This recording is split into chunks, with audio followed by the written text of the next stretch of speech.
What's happening, everybody? PowerStroke Jude here. I want to talk to you a little bit about my next project. I'm going to be working on a 2005 Ford F-250 with a 6.0 diesel, and the concern is that it's got fuel in the cooling system. And let me see. As you can see, I hope the light's working here. I've got cooling system pressure tester connected to the bottle right now just to see if it holds pressure that way, because I might have to get a new bottle on it to test it later, because fuel swells up the bottle. As you can see on this hose, it's already all spongy and big, but I took it off. Definitely smells like fuel. Some of the tests I'm probably going to be running is right here at the oil. Next to the oil filter housing is the secondary fuel filter housing, and I'm going to take the fuel lines off the head, put some hoses on there, fill them up with fill the rubber hoses up with diesel fuel, and pressure test it and see if I get any bubbles coming out of those hoses. If I do, I know it'll tell me which side to be working on.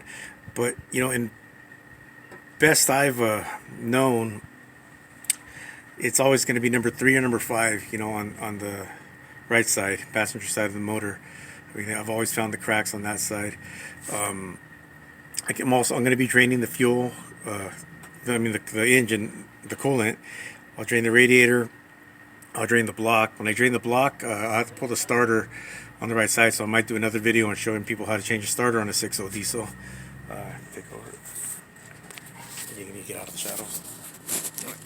So this is probably going to be a little video series. I'm not sure if I'm going to try to make one long video or make a bunch of short ones or try to clip them together, or what I'm going to do. But my guess is that this is going to need a cylinder head. Talked to the customer, and he already talked about if he needs a cylinder head, he wants to do both, and he wants to stud it. He's just bought the truck maybe 3 months ago. He said he only put about 300-400 miles on it, and he started smelling fuel and coolant. So he has a history of the stuff that's been done to it, and he's had, as recently as 2016, I think, and through like 2019, he's had 8 fuel injectors. He's had an oil cooler, an EGR cooler. He had the bulletproof EGR cooler put in. Nothing with the turbo, but a lot of the common concerns that you see on these 6.0s. So what I'm probably going to repair is the fuel and the coolant, with that issue, and any issues that's going to mess up.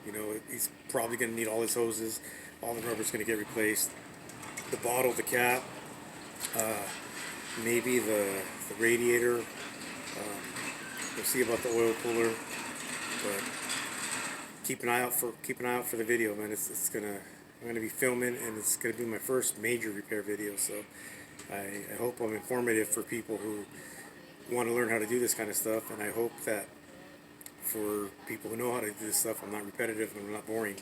Let me show people who don't know how to work on this stuff the tools, some of the basic tools I'm going to be using. Basic stuff, I've got some air tools and some cordless tools as well.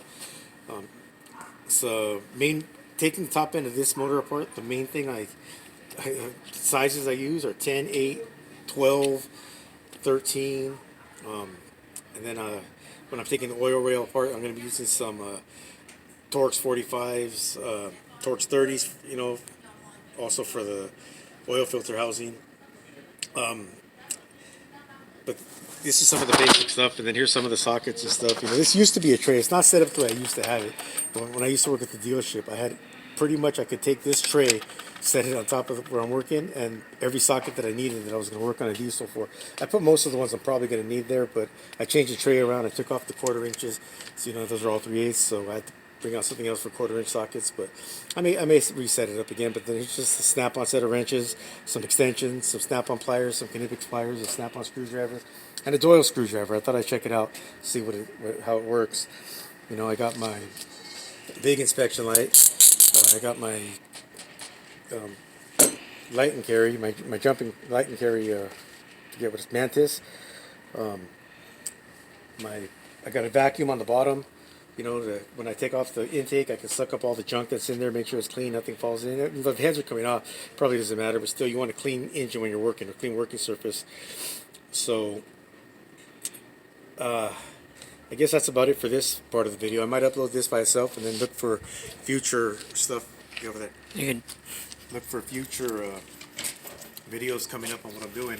I might show you piece by piece. I might actually work on it and show you what's going on. But anyways, until next time, PowerStroke Jude, out.